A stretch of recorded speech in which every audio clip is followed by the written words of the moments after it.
Hello everyone and welcome back to Monsters of the Mind. As always, I'm your host Mr.G, and today we're talking about one of the most famous mythical creatures of all time. If that's the case, why did it take me so long to get to this? This is unicorns. Unicorns are traditionally portrayed as horses with a horn on their head. Unicorns come from European folklore, where they were very much considered real animals. They weren't talked about in mythical tales or anything like that. No, they were being talked about by zoologists and guys like that. And the creature they described was very different from how unicorns are known as nowadays.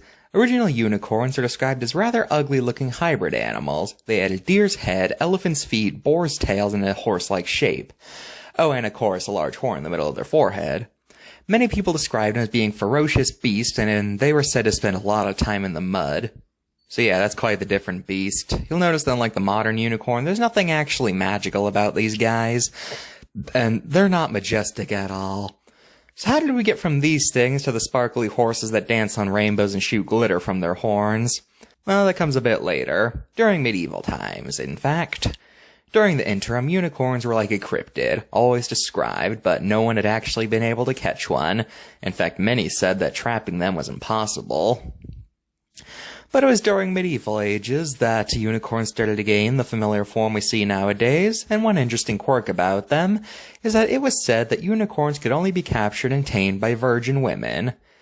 Yeah, during this era, unicorns are given a lot of association with Christianity and purity, things like that. Or even mentioned the King James translation of the Bible. But this is pretty much universally agreed to be a mistranslation of the Hebrew word for ox, and some think that the unicorns mentioned in the Bible were actually meant to be describing the extinct cow, the auroch. Anyways, unicorns were now being given mystic qualities. They could cleanse water by putting their horn in it, and their horn contained a substance called alicorn that had medicinal properties. As time went on, probably because of a lack of proof, unicorns started to slowly become accepted as alleged, made up by people who didn't understand what animal they had seen. As such, writers went all in on making unicorns unrealistic, making them sorcerers, making them poop rainbows, and in general, unicorns became a stock fantasy creature. So I guess this just raises the question, why were unicorns thought to be real? Well, if we look at the earliest descriptions of unicorns, we find that it almost lines up exactly with the rhinos. Let's see. Large horn? Yep. Deer-like head? Yep. Elephant-like feet? Yep. Like to roll in the mud? Mm-hmm. Bad temper? Sure. In fact, when describing where unicorns were from, many pointed to India as their source, which not only has rhinos, but the Indian rhino only has one horn, making it even more likely that that's what they are describing.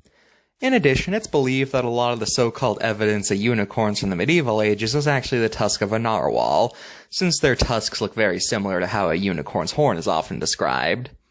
In the modern age, basically nobody believes in unicorns anymore, and they're seen as being no more real than trolls or fairies. Though, notably, the unicorn is the national animal of Scotland, so that's something. No pop culture today, there's just way too many unicorns, so goodbye.